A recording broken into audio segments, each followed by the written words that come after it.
Bienvenidos a El Orden del Caos, un espacio donde hablamos de cine, series, libros y tendencias actuales desde una perspectiva filosófica. Un programa de la Facultad de Filosofía y Letras, conducido por Marco Sanz y Juan Diego Béjar. El Orden del Caos, donde la única condición es pensar. Iniciamos.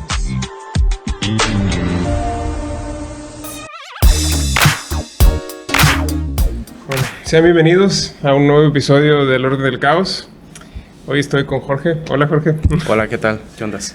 Estamos interesados hoy por platicar sobre este personaje que pues, ya tiene una larga data. Es uno de los personajes más desarrollados en el mundo de la ficción y de los cómics y así, que es el Joker, el Guasón, en la serie de cómics y de películas de Batman.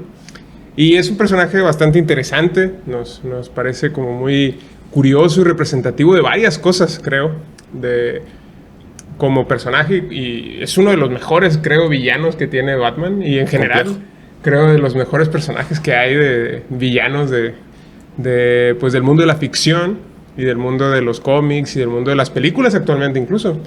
Recientemente pues se estrenó, bueno, no tan recientemente, pero hace ya como 2 años creo que se estrenó esta película del Joker que protagonizó Joaquín Phoenix, que fue pues una gran película, pero que dividió mucho las opiniones de los espectadores. Está preparándose la segunda parte de esa película, ya salieron por ahí los primeros trailers y eso. Pero se han hecho otras películas, adaptaciones, caricaturas, cómics y demás. Es un personaje bastante bien desarrollado, que se conoce bastante bien, su forma de pensar, su forma de actuar, su forma de comportarse. Y con eso en mente es que queremos abordar ahí algunos detalles, algunas cosas. No sé, personaje, ¿qué primeras impresiones te despierta? Pues sí, es un personaje complejo que incita a muchas cuestiones, incita a muchas reflexiones de todo tipo, incluidas desde luego las psicológicas y las filosóficas, y seguramente aquí estaremos abordando algunas de ellas. Yo en lo particular desconozco, digamos, la tradición que implica pues este universo de DC Comics, pero es interesante ver que, por ejemplo, lo que sucede en ese universo se puede plantear también en las películas, y es lo que hemos platicado en otras ocasiones, ¿no? De que es bueno a veces que las cosas salgan de un lugar hasta cierto punto restringido para el gran público, y que a partir de ahí haya oportunidad de discutir temas interesantes y temas que nos conciernen a todos, ¿no? Incluso al momento de estarnos descubriendo, estarnos contrastando con algunas ideas, con algunos símbolos, pues esa es la idea, ¿no? La idea de la cultura de alguna forma es eso, ¿no? Estar en una constante contraste para averiguar un par de cosas. Y creo que yo pienso que es uno de los personajes claves hoy por hoy para entender uno de los temas que más preocupan a las personas en general, y que preocupan pues a la opinión pública de alguna manera, que es algo que hasta cierto punto durante muchos años estuvo como estigmatizado y que casi no se hablaba de ello, y que era pues un tema tabú, que es la enfermedad mental, las enfermedades mentales. Las películas anteriores casi no habían sido tan insistentes o explícitas en ese detalle con este personaje, con el Guasón, con Joker.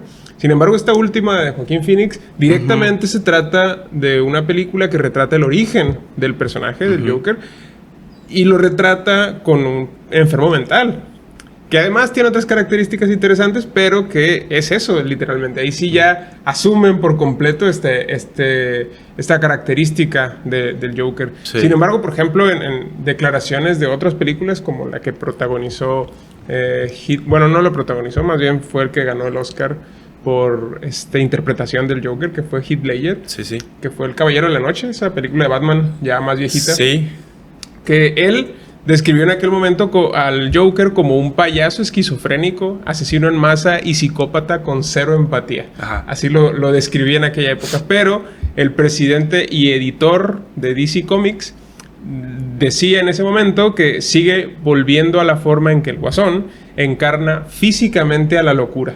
Entonces, curioso que esa sea como que el marco de referencia con el que estas personas, es decir, el actor que lo interpretó en aquel momento y, por otro lado, también el director pues, de DC Comics y editor también, pues efectivamente ven al personaje como una representación y como una encarnación, tal como lo dicen, de la locura. Claro. Y creo que ese es el tema, uno de los temas que despierta. Sí, exacto. Y ya lo decía hace un momento, ¿no? Que es importante y es valioso el que pues haya personas creativas, que haya personas que estén preocupadas por proponer productos culturales de este tipo, porque si bien el personaje había sido pues rápidamente catalogado y encerrado en esta categoría de el villano, el perverso, el loco, aquel con el que no se puede hablar, el totalmente irrazonable. Ahora, en esta última versión del Guasón, pues estamos viendo que se trata del origen, ¿no? De la genealogía de la locura, ¿no? De un personaje.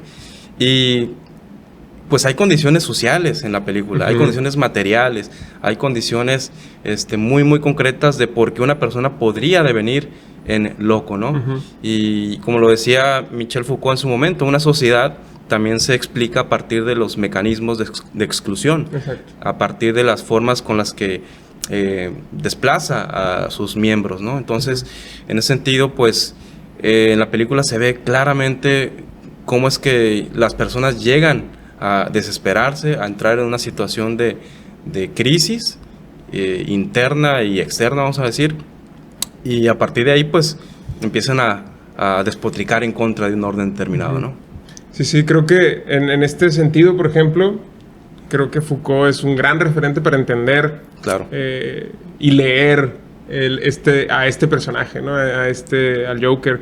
Porque, como decías, si bien hoy por hoy parece que el término de la enfermedad mental y de la locura pareciera que está llevado a una cientificidad a través de la psiquiatría, a través de la psicología, no deja de tener todavía componentes políticos, componentes morales, componentes ficcionales, con los cuales, de alguna manera, los que nos creemos,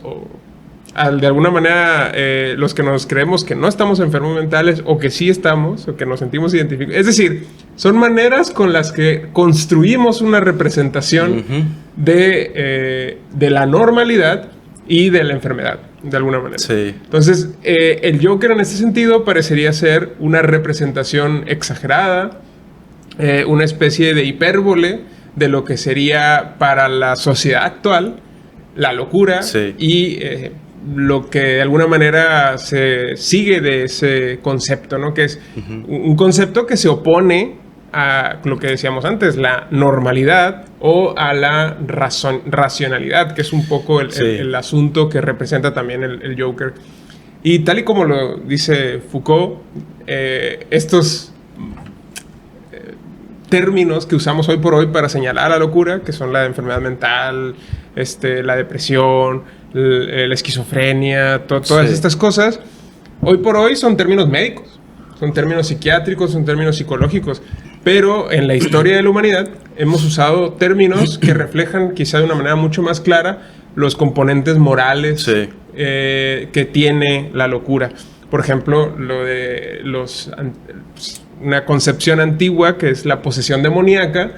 La posesión demoníaca era interpretada o era una forma de interpretar a una disfunción de la razón, pues. De alguna manera, si le quitamos ese componente religioso, la posesión demoníaca era la forma de entender qué le pasaba a alguien cuyas facultades cognitivas no iban de acuerdo con lo que normalmente se veía.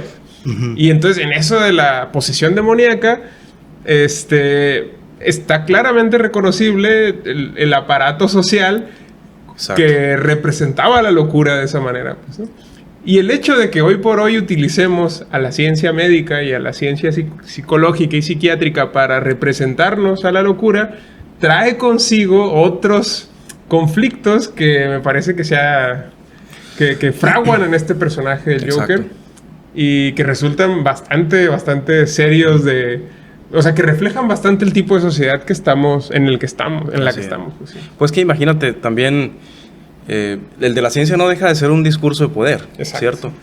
De manera que ahí cuando pues se detenta, cuando se estructura, cuando se hace uso de esa terminología, de alguna forma también se está ejerciendo el poder.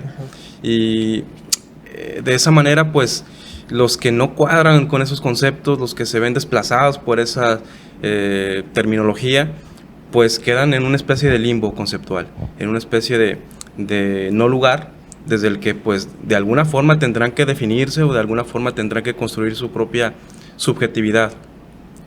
Y es interesante, por ejemplo, pensar que frente a estas acciones del discurso o de los discursos científicos pueda caber también la consideración del psicoanálisis, por ejemplo, entendiéndolo como una corriente filosófica, si se quiere, ¿no? En el sentido de que, por ejemplo, la propuesta de Lacan sería algo así como la razón y la locura no son en el fondo cosas contrarias, son conceptos ficcionales como todos de alguna manera, pero que pues oscilamos de una manera u otra entre uno y el otro, ¿no? Y de alguna forma, pues de lo que se trata al final no es de descubrir tanto quién eres, sino cómo te entiendes a partir de tu vinculación con el lenguaje. Es decir, a final de cuentas, tú eres tu propia narrativa. Es un poco lo que logro entender, ¿no? De manera que este juego consigo mismo, este llamado al lenguaje, que no es de alguna forma un querer ir a descubrirse por completo quién es uno mismo, pues tiene sus bemoles, tiene sus complejidades. Y es algo que de alguna forma a lo que invita esta corriente filosófica, si la entendemos así, que es el psicoanálisis. Es decir, es una forma de desmarcarse un poco de ese discurso científico, categorizante, que muchas veces con el empleo recalcitrante de la razón, pues quiere pues decir lo que las cosas son, sin darle la posibilidad a que las cosas mismas se muestren en su mismidad, ¿no? Para ponernos un poco más técnicos. Es como querer definir de manera absoluta e inamovible a las cosas, la perspectiva científica, y evitar que exista algo así como una especie de movimiento teórico sobre las definiciones de las cosas. Sin embargo, es curioso porque sabemos que todas las innovaciones, que todo el progreso, las revoluciones, todos los cambios en la sociedad, en la ciencia, en todos los ámbitos, los cambios siempre devienen de un pensamiento pues creativo, que se sale de la norma, que es un pensamiento que está fuera de la caja. Y esos pensamientos innovadores, revolucionarios, que representan cambios y demás, para la normalidad o para el estándar, para esa caja, el pensamiento que está fuera de la caja es entendido de alguna forma como locura. Sí. Por eso el loco, el enfermo mental, la persona con una disfunción cognitiva, es hasta cierto punto comparable con el visionario, con el revolucionario, con la persona que está tratando de ir más allá, es decir, con el creativo exacerbado. Claro. Esos dos extremos suelen tocarse y suelen parecerse bastante. Por eso es bastante interesante cómo seguimos hoy por hoy usando este tipo de términos, como no, esa persona está loco.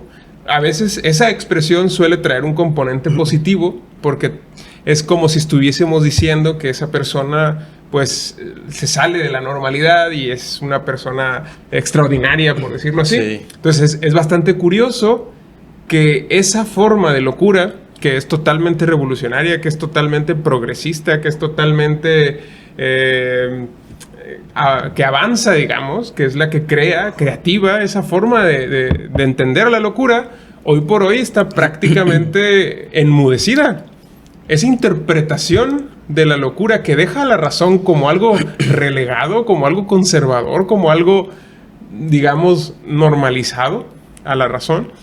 Lo extraordinario que sería esta forma de locura, pues hoy por hoy, ante una vista médica y ante una vista psiquiatrizante, pues esa forma de locura queda totalmente enmudecida y no la entendemos, y es difícil comprenderla de una forma, insisto, no psiquiatrizante, pues a esta manera. Pues. Y sin embargo, el el rey, que efectivamente es rey, Sí, sí. también puede ser un loco, pues. Ajá, claro. Según, quiero decir, el científico que confía ciegamente en la razón también puede caer en un tipo de locura, en el Claro. sentido en el que, pues, esa pretendida transparencia que se tiene para con uno mismo y esa pretendida construcción de la subjetividad sin grietas, sin fisuras, sin ningún tipo de pliegue que pudiera oscurecer la conciencia de uno, también podría caber como una locura. Porque Pero me interesa que expliques bien el ejemplo, cómo es el ejemplo del rey y todo sí, esto. La cuestión es que Lacan utiliza un ejemplo que dice que, bueno, es muy evidente cuando alguien que no es rey en los hechos dice de sí mismo que es un rey. Ahí a todas luces pues estamos ante una fantasía o un delirio, ¿no? Y rápidamente decimos que es locura o es loco quien dice eso. Pero también dice que es loco aquel que efectivamente es rey y hay un orden que así lo determina y dice que efectivamente lo es, que es rey. En un aspecto estamos en la inmediatez, en el sentido de que pues los hechos determinan que soy rey y ya está, pero también hay una mediatez que también conviene cuestionar. Entonces ese es el asunto con esta idea, y lo que quiero decir sobre eso es que siempre habrá una brecha, algo así como una mediatez entre lo que se es y lo que se cree y se dice que se es, con todo y aun cuando esto a todas luces coincida, ¿no? Naturalmente uno es el primero en experimentar pues las consecuencias de este paralelismo insoluble. Claro. Sí. Esto es muy curioso, ¿no? Porque es muy extraño este ejemplo del rey, porque parece una forma de locura bastante rara, ¿no? Es decir, ¿cómo si te crees lo que eres, es una forma de locura? Y a lo que a lo que se refiere acá Lacan, es que hay dos reyes, por decirlo así, en este ejemplo, sí. ¿no? El rey ideal, por decirlo así, esta figura ideal de lo que es un rey, del poder que detenta y de todo esto, y el rey que efectivamente está ahí representando ese ideal, pues, ¿no? Entonces, cuando el rey real contra el rey ideal desaparece esa diferencia, digamos, cuando la persona que es rey se comprende a sí mismo desde el ideal y deja de verse a sí mismo como una persona que va a morir, que tiene límites, que tiene... Es decir, cuando solo se comprende a sí mismo desde el ideal, esa identificación Exacto. de su realidad o de su identidad con el ideal, pues es una forma de locura, pues porque implica separarte casi prácticamente del todo de tu realidad específica, de tu realidad material. Exacto. Pues. Sí, creo que la idea es justamente esa, ¿no? Que la cordura, por decirlo en los términos contrarios, sería por resultado de un contraste entre lo que uno dice que es y lo que dicen otros que también. Sí.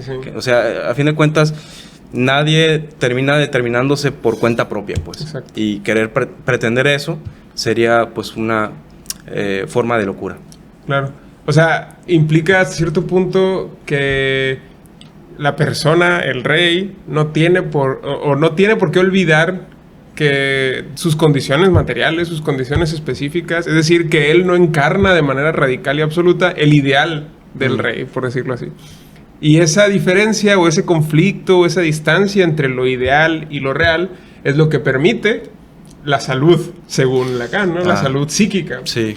Entonces es bastante curioso que la salud, tal y como la está concibiendo Lacan en este ejemplo, deviene de un conflicto, de una pugna, porque no podemos renunciar a los ideales, claro, pero tampoco debemos renunciar a esta realidad que nos mantiene de alguna manera insertados en un entramado de relaciones y demás. Por lo tanto, cualquier desbalance en ese sentido, cualquier separación de estas dos cosas, implica que estamos totalmente, pues, disociados, como se dice, ¿no? Sí, sí, sí. Pienso, de alguna manera esto me hizo pensar en Descartes. Okay. Porque, pues, cuando él pretende encontrar este punto arquimédico a partir del cual la ciencia tenga su fundamentación, que es el yo, finalmente, sabemos que en la historia de la filosofía eso es muy, muy importante porque, pues, es el comienzo de la era moderna, ¿no? Y, por tanto, de los discursos que más tarde van a ser muy violentos para con lo otro, para con lo que no se cuadra a una visión científica. Pero todo esto tiene un origen, y me parece que ese origen está pues por ahí en 1619-20, cuando Descartes dice: he encontrado una ciencia maravillosa que es la matemática, y verdades absolutas reconocibles a partir de esta disciplina. Dice: pues yo no me puedo engañar de ninguna manera cuando digo que yo soy una cosa que piensa, y eso pues es absolutamente indudable. Pero de alguna forma esa certeza de sí mismo, esa transparencia que muestra Descartes para consigo mismo, es, y insisto, una forma de locura, ¿no? Porque es una negación para con el mundo, ¿no? Es una forma de decir, lo otro puede que sí exista, pero si existe, he de dudar de ello porque no tengo prueba de su veracidad. Pero mientras tanto, yo me impongo como un núcleo de verdad, y a partir de ahí, pues, construyo un mundo, ¿no? Esto da un montón de cosas, ¿no? Para, o sea, y si las cosas, sin embargo, esa es la construcción fundamental de, pues, digamos, del gran edificio de la razón que hizo la modernidad. Pues. Exacto. Es decir, lo que la modernidad entiende como razón está basado en esta idea de Descartes, en el cogito cartesiano, ¿no? Entonces, es curioso que sea asimismo una forma de locura, en tanto que se separa radicalmente y duda de forma prácticamente paranoica de su propia realidad, incluso. Ahí está, ya lo has dicho. Pues sí, de su materialidad, ¿no? Exacto. Sí, la verdad es que...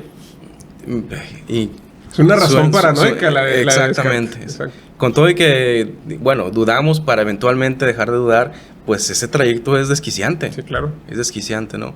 De ahí que, pues, haga sentido esta expresión, me parece que es de Borges, cuando dice que hasta la filosofía es una rama más de la literatura fantástica. Okay, claro. En el sentido de que, finalmente, podemos pensar que echamos mano de la filosofía y de estos discursos para explicar fenómenos que están en este universo fantástico de los héroes y villanos, ¿no? Entonces, volvemos de alguna manera a ello con un lenguaje quizá más sofisticado y demás, con más tradición, pero al final de cuentas estamos hablando de nuestra realidad humana, ¿no? Y de cómo nos entendemos a nosotros mismos y a eso que continuamente nos nutre y es insumo para la construcción de nuestra subjetividad.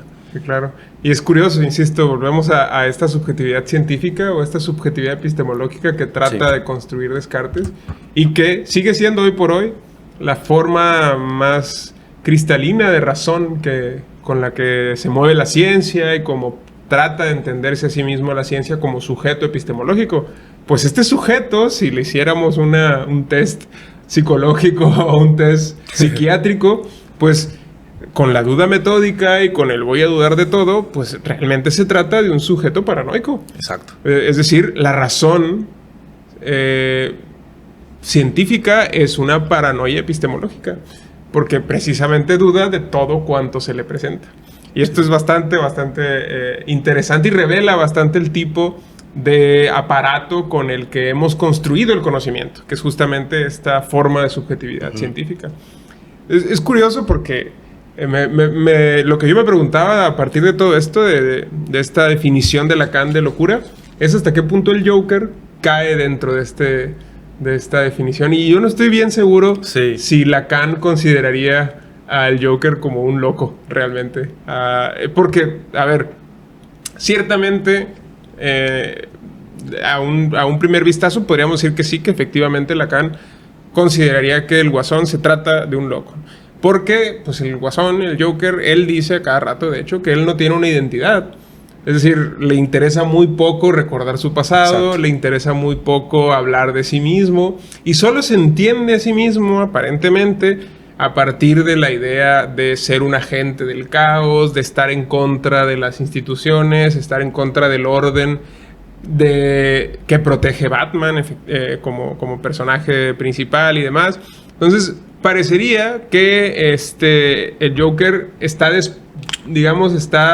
desquiciado de su propia subjetividad y solamente se entiende a sí mismo desde un ideal de subversión o de un ideal destructivo, ¿no? Y en ese sentido podríamos decir, bueno, pues se trata de un rey que se cree rey. Se trata de un agente del caos o de un criminal que se cree criminal. Es decir, se trataría de un loco de libro para esta idea de Lacan. Sin embargo, lo que parece curioso es que las razones por las cuales el Joker hace esto parecen ser bastante consistentes. Es decir, pareciera que lo que motiva o el arco fundamental de este personaje, que es esta idea de subvertir el caos, de producir el caos, de subvertir el orden, de ser un destructor y un violento y demás, todo esto lo hace porque le place. Exacto. Es decir, si no le gustara, si no lo disfrutara, probablemente o aparentemente no lo haría. Y en ese sentido, por el hecho de que lo que busca es gozar y disfrutar de alguna manera de subvertir el orden, eso es una forma bastante cuerda de actuar, según Lacan. Es decir, actuar de acuerdo con el goce que nos produce el subvertir el orden, el ir en contra de nuestros propios ideales. Eso es lo que permite que haya algo así como una especie de salud mental. Entonces es un personaje complejo que no casa perfectamente con la idea de locura de Lacan. Sí. Pero bueno, igual es interesante hacer las asociaciones, ¿no? Claro. Porque sí, efectivamente lo vemos como un agente del caos y alguien que disfruta, como dices, de subvertir el orden y producir el caos. Y pues bueno, a la pregunta que pudiéramos plantearle de, hey, ¿tú quién eres? No, pues, yo no soy nadie, ¿no? Pero disfruto esto. Exacto. Entonces, no sé quién soy, pero sé qué es lo que me gusta. Ahí comenzaría precisamente la vocación de criminal o la vocación de agente del caos y el llamado a hacer algo, quien lo que sea, ¿no? No es algo en específico. Digamos que su ser sería eso que dice continuamente de sí mismo, y no solamente en forma de lenguaje, ¿no? De palabras, sino de hechos. Es decir, ¿quién es? Pues el enemigo de Batman. ¿Quién es? Pues el que produce esto. ¿Quién es? El que denuncia esto. ¿Quién es? Entonces hay una serie de determinaciones no sustantivas, pero sí a partir de acciones. Y es interesante verlo de esa manera, ¿no? Porque esta jouissance, este goce, sería como un no saber, o algo así como un saber que no es ni racional, que tampoco es del todo irracional, pero que está antes de la construcción de la identidad, y que a partir del darle voz o a partir de dejarse conducir por este goce, sería pues la respuesta a la pregunta ¿quién es uno? Sí, claro. Y es decir, una de las pistas, yo creo, ¿no? Una de las pistas que pareciera como darnos a entender que el Guasón no es cierto, que no es un agente del caos, o que él no se siente solo como un agente del caos, sino que se siente más bien como alguien que busca divertirse a través del caos. Es una de las pistas, creo, aparece en una de las frases que sale en la película de Heath Ledger, donde Heath Ledger es el actor que encarna al Guasón. Cuando está peleando en la batalla final contra Batman, Batman le pregunta, ¿por qué quieres matarme, no? O sea, ¿cuál es tu objetivo con tu violencia y con perseguirme y demás? Y entonces le responde, ¿matarte? No quiero matarte. Le dice, ¿qué haría yo sin ti? ¿Regresar a los comerciantes de la mafia? No, le dice, tú me completas. Le dice esta frase a Batman, y esto revela mucho de lo que el Guasón cree de sí mismo, ¿no? Es decir, claro, el Guasón no quiere el caos, no le interesa destruirlo todo, porque si eso fuese así, pues el objetivo sería primero destruir a Batman y ya luego todo lo demás es fácil en el universo del Guasón y de Batman, ¿no? Entonces, lo interesante acá es que le dice, no te quiero matar, lo que quiero es realmente divertirme. Lo que quiero es el gozo del que habla Lacan, ¿no? Que es justamente esto. Entonces, si esa parte la entendemos como el modo en el que el Guasón se reconoce a sí mismo, entonces ya no es un rey que se cree rey el Guasón. Ahora es justamente un rey que sería un agente del caos que solamente encarna esa faceta para buscar gozo, Sí. para buscar divertirse, para buscar el placer. Entonces, más bien parecería ser el Guasón algo así como una especie de hedonista, pues alguien que busca divertirse a toda costa y a cualquier costo, y por lo tanto se trataría, en la idea de locura de Lacan, de una persona totalmente funcional, a pesar de su extraña manera de comportarse. Sí, sobre todo porque hay quienes le siguen el juego. Exacto, sí. Entonces, digamos que el juego puede ser tan restringido o amplio como los participantes lo permitan, ¿no? Entonces, de pronto todo esto puede ser un juego enorme donde todos asumimos un rol y no nos damos cuenta que estamos sumidos en una dinámica, pues, inferior, digamos, a la de nuestras posibilidades. En fin, a fin de cuentas, lo que revela o estamos tratando de mostrar aquí es que somos lo que nos contamos, de alguna forma. Somos la narrativa que empleamos para hablar de las cosas que nos conciernen. Y en ese sentido es interesante cuestionar, por ejemplo, los discursos de la ciencia y asistir a otros que tienen más un carácter, pues, incluso mitológico, ¿no? Porque todas estas figuras, todos estos componentes narrativos de los cómics y demás, pues vendrían de alguna forma de esta narrativa mitológica que viene desde el origen, ¿no?, de nuestra civilización. Y es muy, muy interesante ver acá cómo el Guasón está expresando bastante bien que, bueno, en el caso de él lo hace de una forma bastante más libre de como solemos hacer nosotros. La construcción de nuestras identidades suele ser, en el caso de la mayoría de nosotros, pues algo por convencionalismo. Se trata de nuestra historia personal, del modo en el que la hemos percibido, cómo entendemos nuestra relación con nuestra familia, con nuestros padres, con nuestros amigos y más. Todo eso nos ayuda a ir más o menos construyendo una perspectiva de quiénes somos. Y ahí es, o a partir de ahí es que nosotros construimos una subjetividad, una identidad. Y esa construcción, que quizá pueda ser idealizada, es decir, podemos entendernos a nosotros mismos como alguien, no sé, de una forma muy, muy idealizada, como el rey que se cree rey y demás.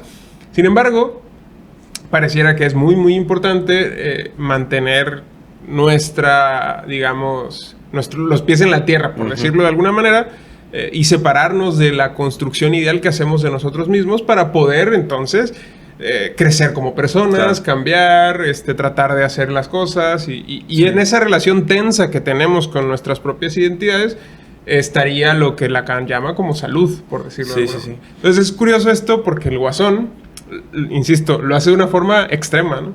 De hecho, él a cada rato dice cosas como de que él no le interesa recordar su pasado y de que él prácticamente se lo inventa.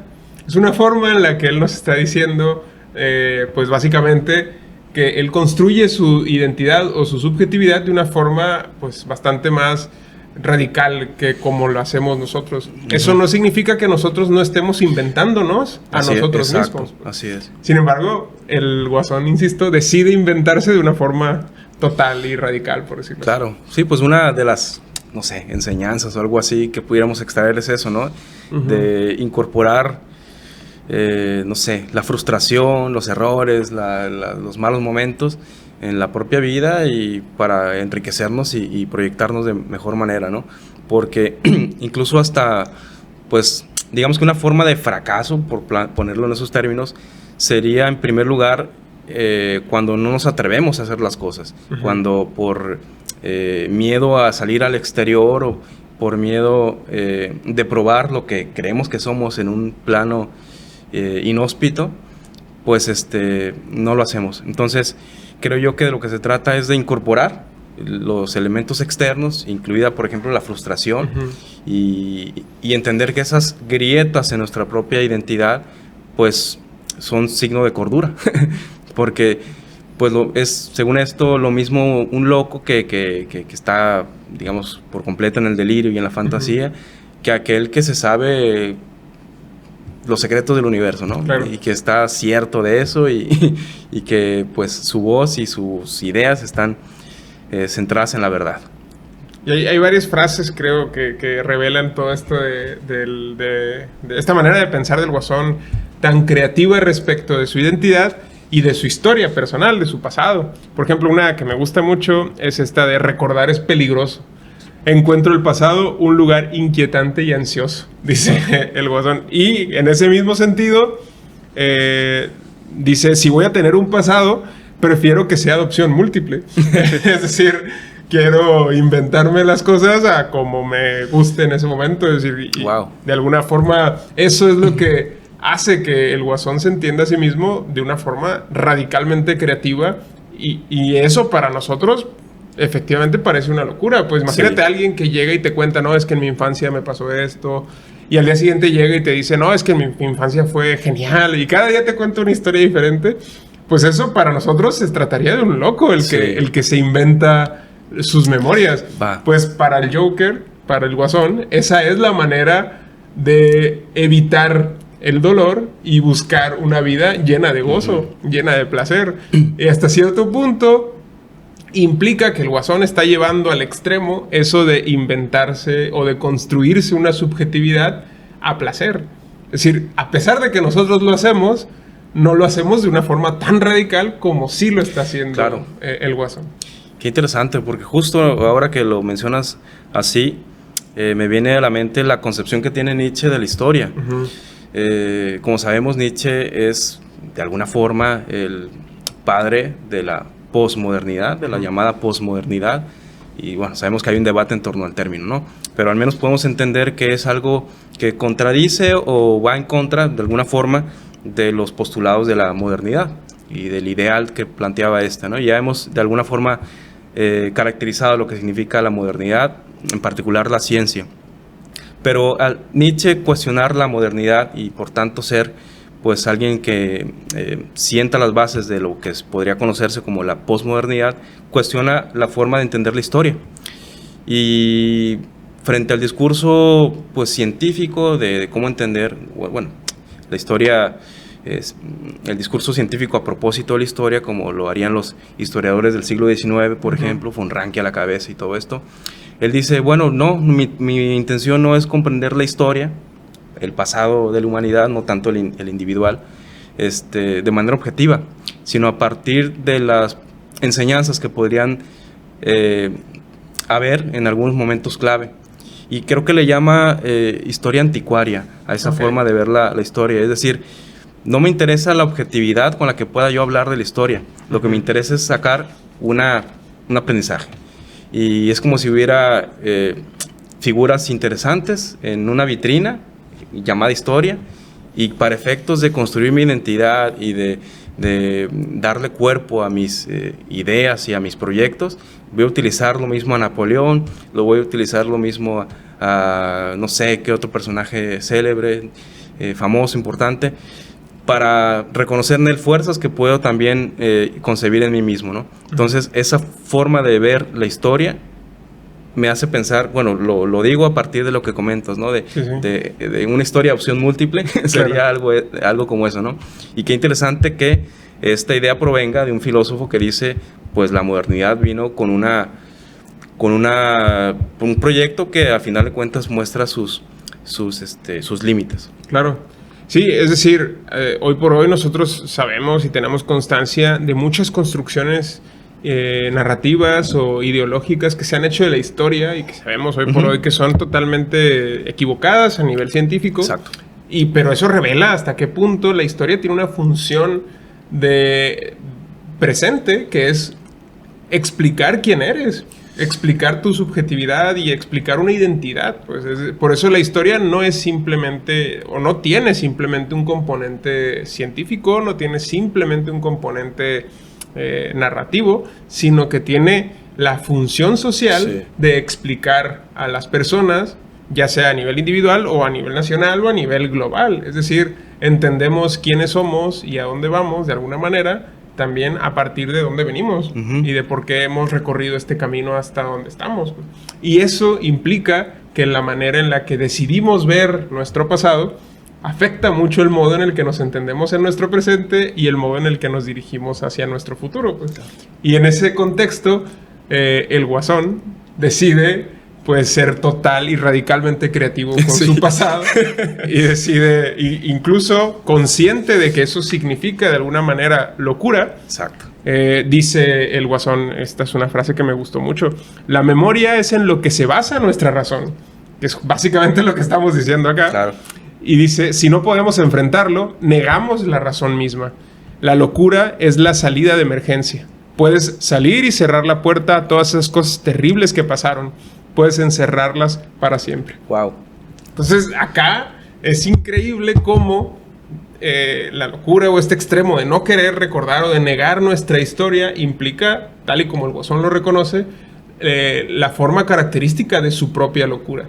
Entonces, vuelvo, no hacer eso o irnos al otro extremo y representaría también una forma extraña de continuar. Es decir, sería como el rey que se cree rey. Sujetarnos a lo que somos de forma histórica sería totalmente también pues dañino y peligroso. Sí. Pero el otro extremo de no atender a nuestra historia lo es quizá peor o bastante más radical. Y esa es quizá la forma de locura característica del personaje. Pues. Wow, está muy interesante esto, porque, por ejemplo, algo que se agradece mucho a los historiadores cuando uno se mete a alguna obra de ellos y están explicando algún fenómeno social o algún asunto de trascendencia, es que al menos declaren algunas cosas de carácter, digamos, ideológico. O sea, sus propios sesgos. Sí, o sea, es mucho... se agradece especialmente que un historiador declare sus intereses, declare su sesgo ideológico, porque de alguna forma eso es como darle al lector la posibilidad de que entienda que lo que está diciendo está restringido y que por lo tanto puede estar equivocado. Entonces, el que lo plantee en esos términos pues da la posibilidad de cotejarlo ahí dicho con otros historiadores y demás para tener una visión de conjunto. Es decir, es muy cuerdo por parte de alguien que se mete y se da un clavado en el pasado, el decir con qué armas va hacia él y cómo lo rescata, ¿no? Porque es cierto que el pasado es pasado, ya está. No podemos, ni siquiera podemos representárnoslo. Lo que se puede hacer con el pasado es presentarlo. Y lo presentamos a partir de condiciones específicas que nos impelen a ir al pasado, a ir en busca de algún signo, de alguna señal, para entender algo del presente y proyectar hacia el futuro. Es decir, nunca estamos completamente, ¿cómo decirlo? Somos una mezcla extraña de pasado, presente y futuro, ¿cierto? De tal manera que la manera en que entendamos el pasado, pues estará en conexión directa con lo que estaremos comprendiendo de nosotros en el momento presente y lo que haremos hacia adelante. Entonces, pues un acto como el declarar con qué armas vas hacia el pasado para conectar con lo presente, pues es muy bueno, es muy positivo. Como este asunto, ¿no? De que más o menos todos hemos escuchado esto de que cada quien te cuenta a cómo le fue en la feria, ¿no? Sí, esta idea. Sí. Cuando se quiere reconstruir los hechos de qué pasó con este asunto, con esta situación, normalmente se trata de ver las diferentes fuentes que tenemos para contrastar y reconstruir lo más parecido a lo que pudo haber sido. Lo importante acá es entender este trabajo de reconstrucción que se hace. Este trabajo de reconstrucción, por más objetivo que se busque ser, por más científico que se busque ser, siempre implicará la inclusión de estos contenidos ideológicos o de la visión simplemente que tenemos desde nuestra posición actual. Y eso implica que la labor histórica es eminentemente una construcción de identidades. Exacto. La labor histórica no puede ser nunca una ciencia de modo absoluto. Hasta cierto punto implica el arte de interpretar y de incorporar a nuestra subjetividad aquello que consideramos que es nuestro pasado, nuestra historia. Sí, entonces, es de alguna manera una forma de arte, una forma creativa de producción de identidades. Así es. Entonces, es una forma interesante de ver a la locura del Joker. Que el Joker acá es un historiador radical en el sentido de que decide llevar esa construcción de su pasado a una forma absoluta y radical, por decirlo así. Claro. Entonces, eso creo nos deja muy, muy a la vista una de las funciones que trae consigo este concepto de locura. La historia de la locura, que es una obra de Foucault, Sí. básicamente era buscar eso, buscar qué función social ha traído o ha tenido esta idea de locura. Y el personaje del Joker hoy por hoy representa una de las formas actuales con las que nosotros solemos ver a la locura. Entonces, me parece muy interesante, por ejemplo, que alguna de las cosas que dice Foucault es que a lo largo de la historia pues ha habido diferentes formas, ¿no? Y la forma quizá que más le preocupa a Foucault, que más le señala, ¿no? Es decir, esta experiencia moderna o la modernidad Sí. ha sido la que ha usado a la locura como una... básicamente como un muñeco de paja prácticamente, ¿no? Para lograr producir este concepto de razón. Y todo aquello que se escape de la razón o del edificio de la razón, pues efectivamente será una forma de locura, ¿no? En todas sus manifestaciones. El punto es que la modernidad se ha comportado como una manera agresiva de silenciar aquello que no se corresponde con el proceder de la razón, con el proceder de la razón epistemológica y científica. Entonces, acá viene un asunto interesante, que si la locura es una forma extrema de categorizar a una persona o un sujeto que lo consideramos otro, alguien ajeno, alguien extraño a la normalidad, alguien fuera de la normalidad, fuera del sistema racional que hemos construido, pues es curioso ver cómo en esta película de Joaquín Phoenix el personaje del Guasón es un personaje con padecimientos mentales, con depresión, con bastante, incluso que alguien que se medica de una forma bastante fuerte, que está tomando bastantes medicamentos. Esa historia de origen, que hoy por hoy encaja bastante con el personaje y que hace sentido en el contexto actual, revela hasta qué punto hoy existe algo así como una especie de psiquiatrización de la tristeza y una patologización de la melancolía, por decirlo así.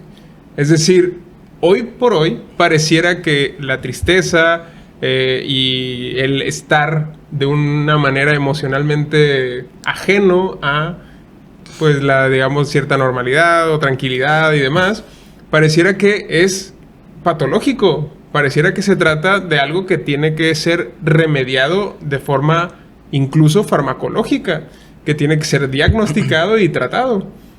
Es decir, el Guasón acá está representando a una persona con problemas extremos, personales y demás, pero el hecho es que este personaje representa de forma hiperbólica la locura. Entonces, el loco de hoy pareciera que se está acercando peligrosamente con una persona melancólica, con una persona triste.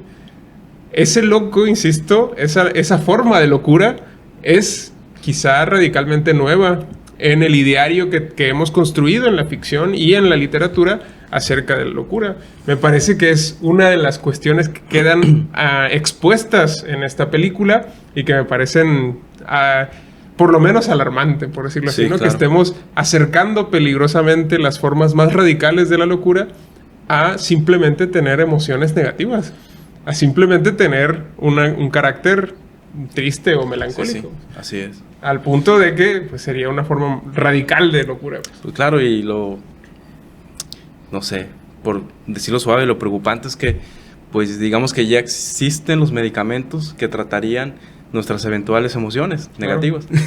Sí, sí, ¿no? sí. Entonces, ya existe esta química del alma, como diría Michel Onfray, los medicamentos psiquiátricos, ¿no? Ya existe, pues toda esta cantidad impresionante de medicamentos que estarían tratando pues la diversidad de emociones que tenemos en la vida, ¿no? Y eso, o sea, de alguna forma la razón en sus múltiples manifestaciones pues justamente pretende eso, pretende establecer una idea de normalidad y pues que extirpe lo negativo y lo emocional y es pues es penoso, digámoslo así, porque pues también nos constituye como humanidad, ¿no? Nos constituye como seres humanos el padecer de alguna forma, ¿no? Y pues más que nada sería eso, el digamos, la filosofía pudiera ser un fármaco en ese sentido, un fármaco para solventar algunas situaciones de la vida. Uh-huh. Y es curioso porque este personaje de la película de origen del Joker se llama Arthur Fleck, y Fleck significa mancha, ¿no? En alemán.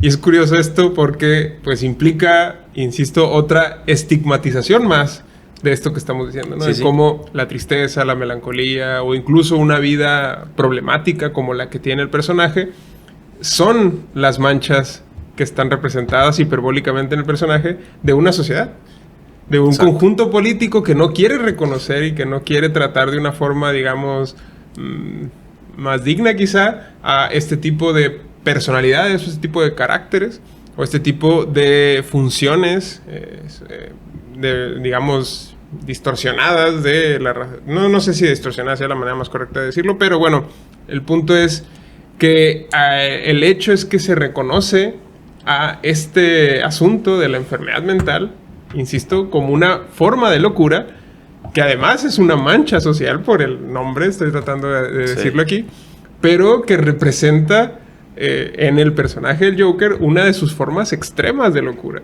Y eso me parece que es la parte más cuestionable hasta cierto punto de la película del Joker de Joaquín Phoenix, ya que trata de, pues, digamos que acerca, insisto, de una forma alarmante esta forma radical de la locura a esta otra manera de vivir pues las emociones y demás, que son algo que no tendrían por qué, o no han sido históricamente la forma más clara de la locura, ¿no? Al contrario, normalmente eran casi como el catalizador de la poesía, de la creatividad y de muchas cosas positivas hasta cierto punto, y que hoy por hoy se estén acercando a la locura y a la psiquiatrización y a la y a los tratamientos farmacológicos, revela hasta qué punto el concepto de locura actual está siendo bastante ampliado, peligrosamente ampliado. Sí, eso. Me parece curioso, por ejemplo, eso, ¿no? Que la melancolía y la tristeza en este personaje pasan a ser como que una de las formas radicales de la locura, pues. Y hay otro tema que me parece que es como muy interesante de esta película, que es hasta cierto punto no es el tema principal de la película, pero que el personaje del Joker en la película esta de Joaquín Phoenix desata unos ciertos desórdenes sociales, ¿no? Que empieza a haber empieza a mostrarse un descontento social que representa este personaje del Joker en contra de los ricos, en contra de los poderosos y en contra del orden social establecido. Era un orden social que pues daba una vida bastante difícil a las personas pues más pobres, a los desposeídos, a los marginados, por decirlo así. Y en este contexto o en este subtexto de la película, que es un conflicto social en el que el Joker aparece representando a los descontentos y los representa de manera paradigmática, porque incluso las personas empiezan a manifestarse con la máscara, ¿no? del Joker.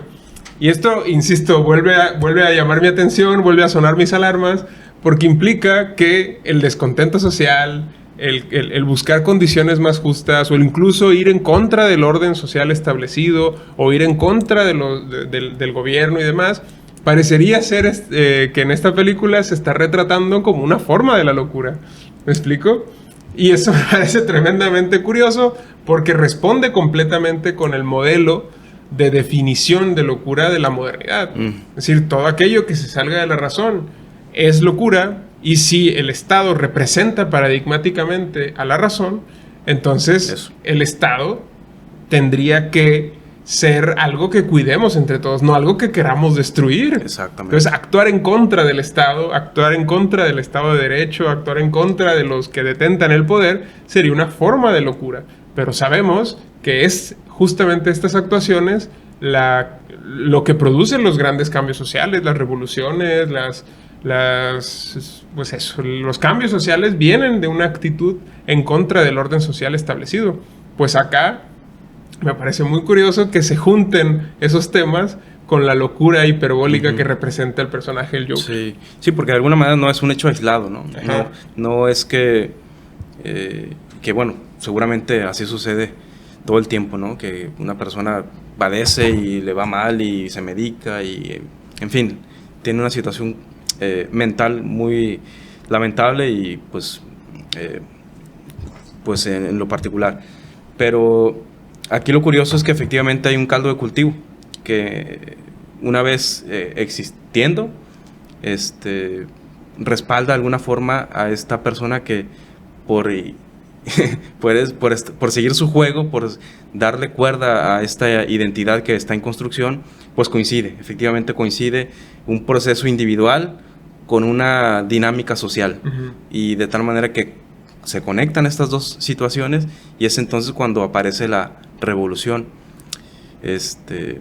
Me parece que lo decía Voltaire en su momento, que las revoluciones, obviamente guardando las proporciones, surgían a partir de estos dos elementos, de la movilización de grandes masas, pero también con la representación, con la aparición de personajes que pudieran capitalizar todo ello, ¿no? Entonces, como simbólicos, icónicos. Sí, exactamente. O sea, ni la masa sola, ni el genio solo, sino una especie de asociación entre la figura y la masa que respaldaría.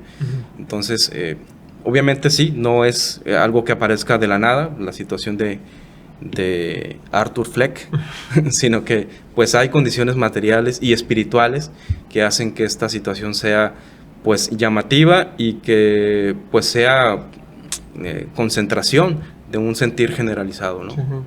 Es que esta película en ese sentido representa, creo, una forma muy curiosa. Por eso es tan cuestionable y tan criticable, y muchos críticos le hicieron esta pues observación o pregunta de que, a ver, ¿qué es lo que quieres decir con tu película? ¿Cuál es el mensaje que estás construyendo con ella, no? Porque parecería entonces acá, si entendemos al Guasón como una forma ficcional de representar a la locura, parecería que estamos diciendo acá que la locura hoy en nuestra sociedad actual está representada por los individuos con problemas mentales, es decir, no con los problemas mentales más extremos o radicales, sino con una simple tristeza o con una depresión o con una melancolía, ya calificaría como tal, y además con los que buscan una revolución social, con un cambio social, con los que buscan mejorar las condiciones sociales y demás, y buscar ir en contra de un sistema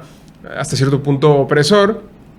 De alguna manera, todo esto, en el caso de la película, son representadas a través del Joker como formas extremas de locura. Pues esto es lo paradójico, lo interesante. Bueno. Es un doble registro, ¿no? Exacto, sí. Y creo, bueno, de hecho, cuando le hacían estas preguntas al director, a Todd Phillips, y a el actor, que es Joaquín Phoenix, los dos decían, bueno, sí, claro, pero pues es que hacemos esto porque no queremos respuestas fáciles. Queremos justamente entrar en el debate de qué es lo que representa la locura del Joker en el mundo actual. Y parecería que el mensaje subyacente es ¿no? Que la locura es querer, hoy por hoy, ir y buscar mejores condiciones sociales. Exacto. Por eso creo que una de las formas políticas que históricamente han hecho esto que representa el Joker es, por ejemplo, el anarquismo, ¿no?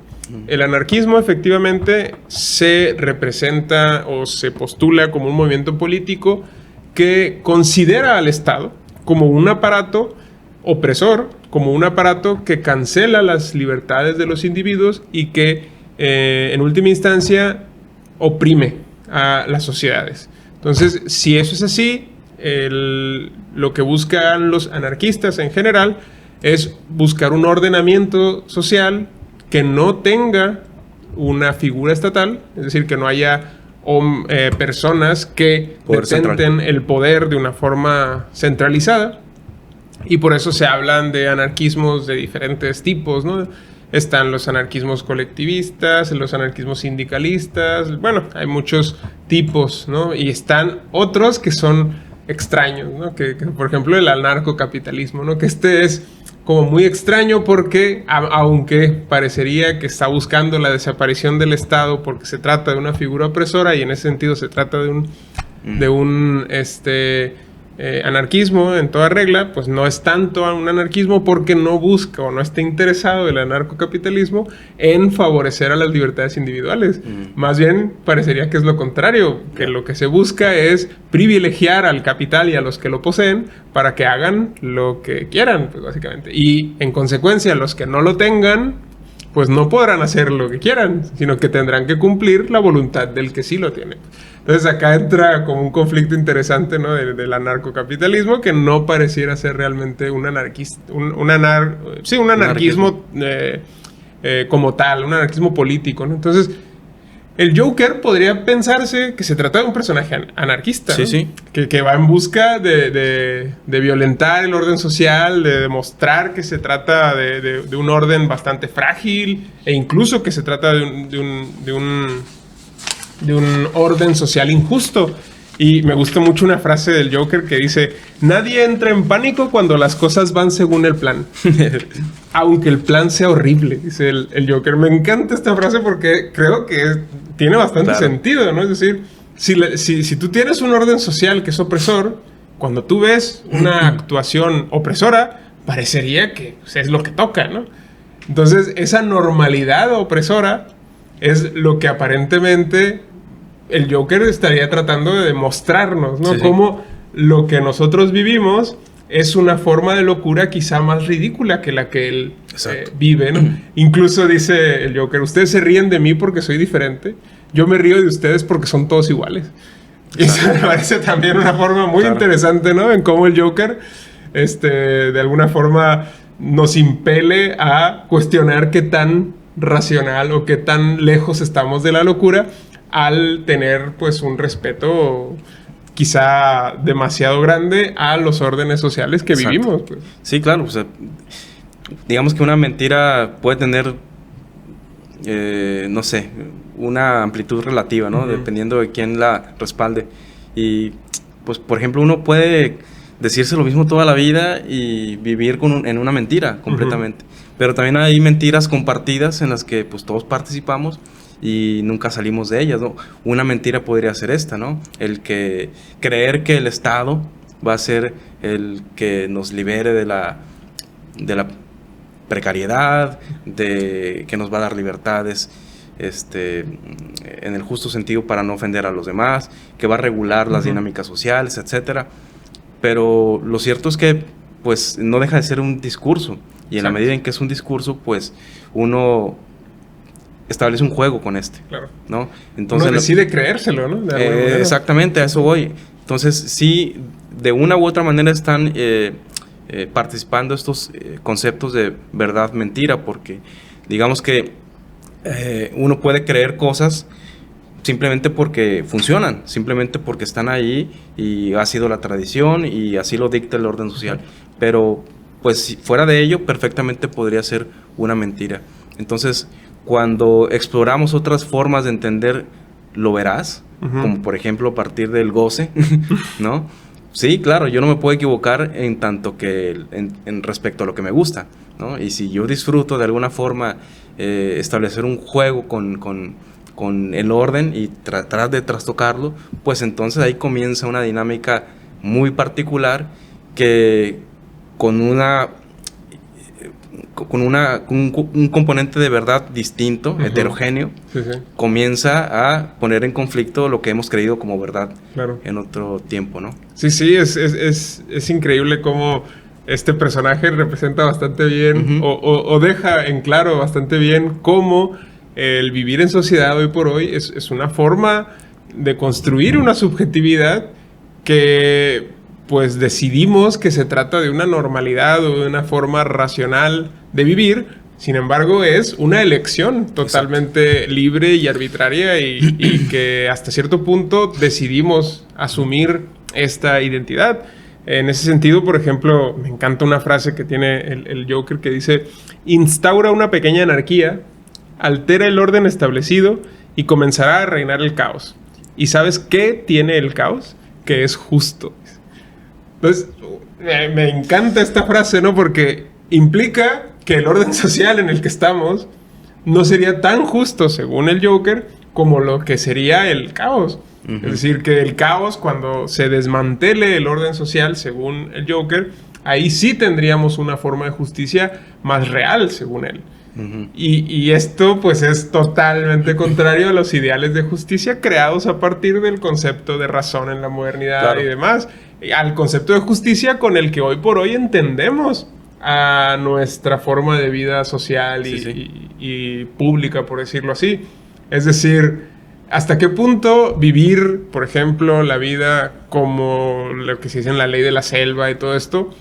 ¿Hasta qué punto eso es una forma de justicia más justa que la justicia que tenemos hoy por hoy, que sabemos que tan justa no es, que tiene muchos sesgos, que tiene muchos peligros, muchos riesgos, hasta el punto en el que muchas veces hasta desconfiamos más es decir, el Estado y las formas que tiene el Estado para garantizar la justicia en muchas ocasiones terminan siendo una de las más grandes amenazas para la propia justicia y para la propia preservación de nuestras personas. Entonces, resulta curioso cómo el Guasón acá nos muestra que nuestra noción de justicia puede ser, quizá de una forma exacerbada, una forma de locura.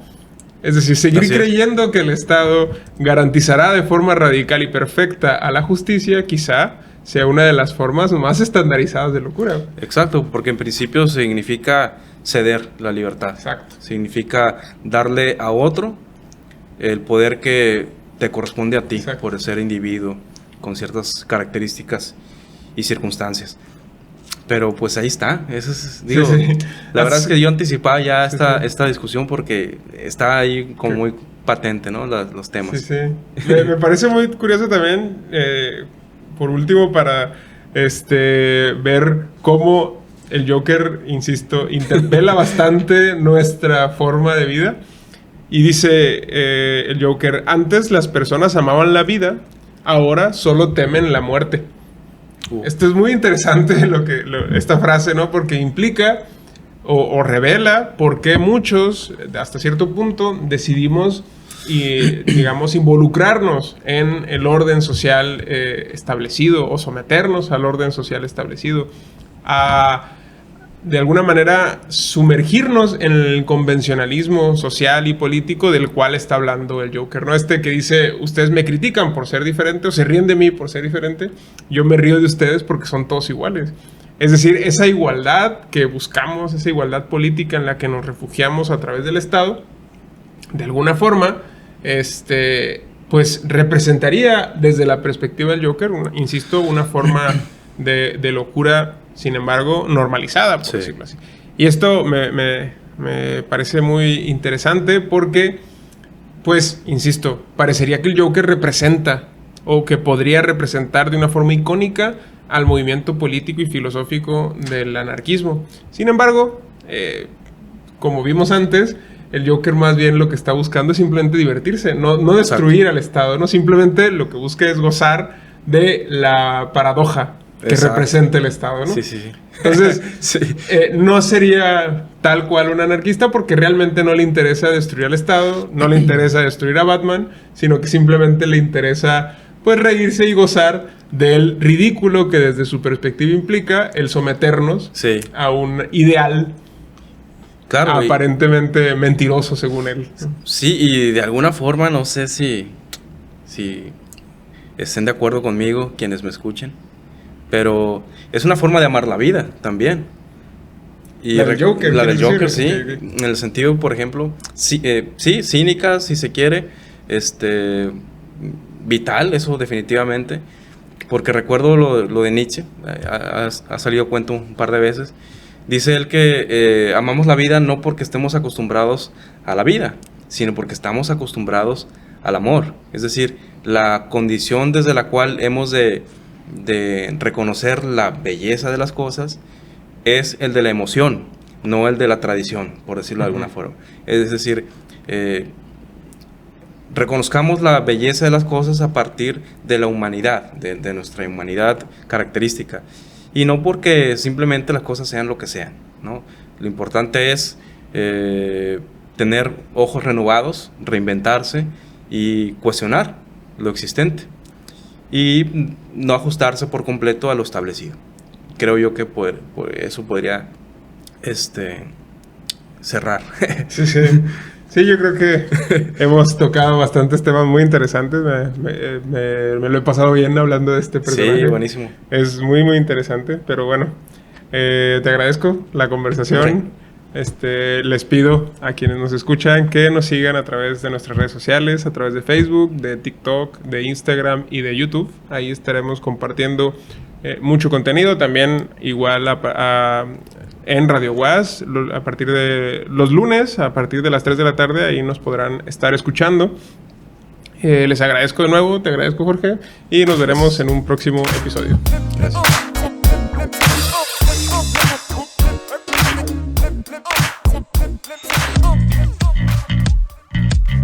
Esto fue El Orden del Caos, un espacio donde hablamos de cine, series, libros y tendencias actuales desde una perspectiva filosófica. Un programa de la Facultad de Filosofía y Letras, conducido por Marco Sanz y Juan Diego Béjar. El Orden del Caos, donde la única condición es pensar. Hasta la próxima.